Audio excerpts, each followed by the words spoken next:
बोलो सच्चे दरबार की जय। सबसे अच्छे दरबार की जय। बोलो शनिदेव महाराज की जय। बोलो साबिर की जय। जय शनिदेव जय शनिदेव।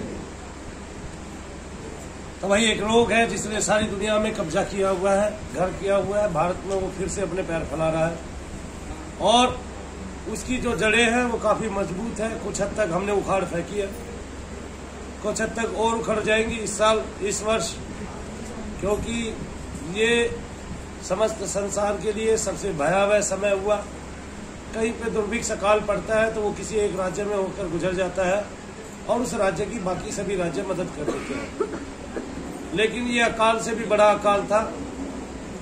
तो ये क्या है कि जो राज्य मदद कर सकता है उसके भी पहले ही घुटने तोड़ चुका है। तो समस्त संसार इसके भय से भयभीत है और ये अपने पैर पसारता चला जा रहा है। जैसे महंगाई प्रतिदिन अपने पैर पसारती है, वैसे ही कोरोना ने भी अपने पैर पसार रखे। तो मेरा मानना यह है कि जो व्यक्ति है, विशेष है, उसको जीवन जीने का अधिकार है और वो सुरक्षा के नियमों का पालन करेगा तो जीवन आवश्यक रूप से जरूर जिएगा। एक तो मास्क का आपने ध्यान रखना है, दूसरा हमारे पास जो स्थान है उसकी अभी भी कमी है। हम नहीं कर सकते क्योंकि 2 लाइनों में 50 आदमी बैठे हुए हैं और होली विशेष का ध्यान रखें। सरकार के बड़े ही दिशा निर्देश हैं। आगामी 1 महीने तक यानी कि अप्रैल की 30 तारीख तक भारत सरकार गृह मंत्रालय की तरफ से बहुत सारे निर्देश आए हैं, जिसमें मास्क आपको जरूरी लगाना है, सोशल डिस्टेंसिंग में जरूरी रहना है। तो चूंकि अगर हम रेगुलर काम करेंगे तो सोशल डिस्टेंसिंग जो है वो कभी भी नहीं निभ पाएगी।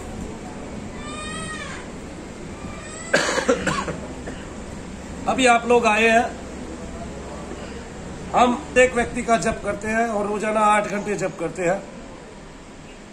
उस जप को हम बढ़ाएंगे क्योंकि हमारी किताबें भी छप के आ गई है, तकरीबन कुछ आज आ जाएंगी और हम इससे पहले बहुत सारी किताबें बांट चुके हैं।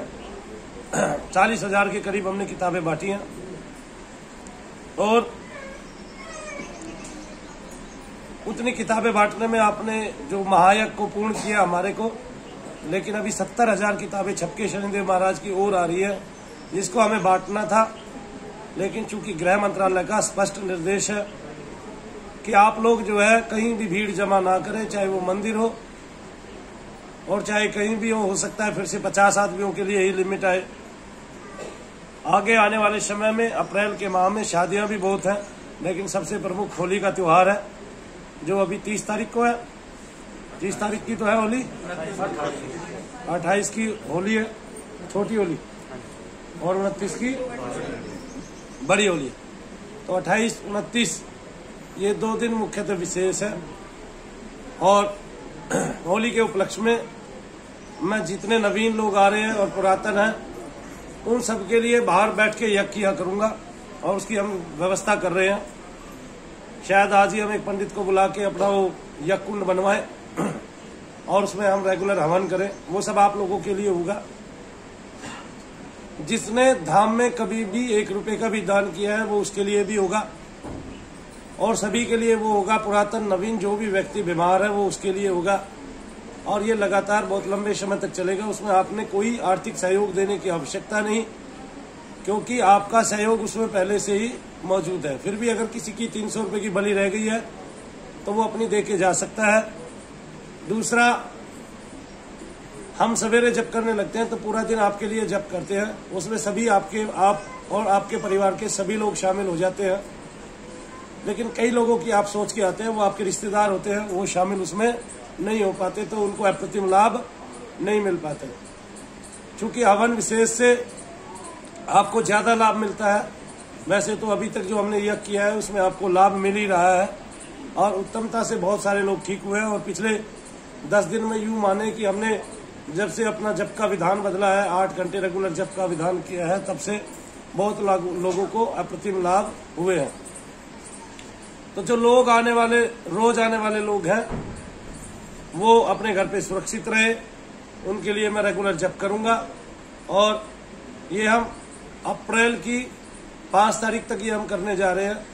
उसके बाद संभव हो सका अगर सरकार के दिशा निर्देश हुए कि कोरोना टल गया या कोरोना के केस कम आ रहे हैं तो हम लोगों को बुलाएंगे, वरना सब लोगों के लिए ऐसे ही जप करेंगे और वो करेंगे। जो लोग नई क्रिया वाले हैं अगर जरूरी है तो उनका वो धाम में आए, वरना तो आप अपना ऑनलाइन काम कराएं, वो भी श्रेष्ठ है, क्योंकि ऑनलाइन भी जो काम कराएगा उसके लिए रेगुलर हवन होगा और उस हवन में आप लोगों का कल्याण होगा।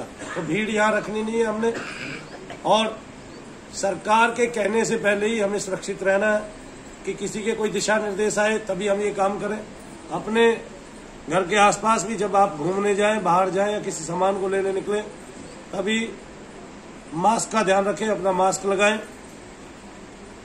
और मास्क के साथ साथ सोशल डिस्टेंसिंग भी रखें। अपने बच्चों को इस भयावह बीमारी से बचाएं, क्योंकि हम किसी के घर में गए थे तो उस आदमी ने वो नवीन घर बनाया था, तो वो कह रहा था मैं अपना घर बेच रहा हूँ। महाराज जी, आपका कोई चाहने वाला अगर कोई मकान लेता है तो आप बताना। मैंने पूछा उसको कि आपने अभी अभी बनाया, आप क्यों बेच रहे हैं? तो उसने बताया पिछले साल मेरी पत्नी कोरोना में जो जवान थी बिल्कुल चली गई 2 बच्चों को छोड़ के, और अब मेरा मन, चूंकि ये उसने बड़े चाव से बनवाया था, इसमें रहने का नहीं करता है। तो ऐसे बहुत सारे नुकसान हमारे जीवन में घटित होकर चले जाते हैं। उसके बाद बहुत सारी चीजें हमारे लिए व्यर्थ हो जाती है। तो इससे पहले हमारे लिए सब कुछ व्यर्थ हो, हम अपनी स्वास्थ्य का, आपके कल्याण का और आप सब लोगों की सुरक्षा का वो भार चूंकि मेरे ऊपर आता है और जिम्मेवारी आती है, तो मैं शनिदेव महाराज से प्रार्थना करूंगा कि मैं जो उनका यज्ञ करूं उसी में वो आपके कार्यों को परिपूर्ण करें, आपकी बाधाओं को परिपूर्ण करें। तो अगर कोई व्यक्ति आपके साथ ऐसा आया है जिसने 1 रुपये का भी कभी योगदान नहीं दिया है आपके बीच में रह के, तो वो अपना 1 रुपये का सिक्का जरूर अपने ऊपर से घुमा के दान पात्र में डाल जाए, जिससे वो हमारे यज्ञ में कभी ना कभी शामिल हो जाए। जय शनिदेव भक्तों। तो आने वाली अप्रैल की 5 तारीख को मैं दोबारा वीडियो बनाऊंगा। अगर जरूरी होगा तो मैं आपको बुलाऊंगा। अगर तब तक कोरोना के केस बढ़ते गए तो हो सकता है हम इसको आगे बढ़ा दें, क्योंकि सरकार के जो दिशा निर्देश आए गृह मंत्रालय के, वे 30 अप्रैल तक के लिए आए हैं।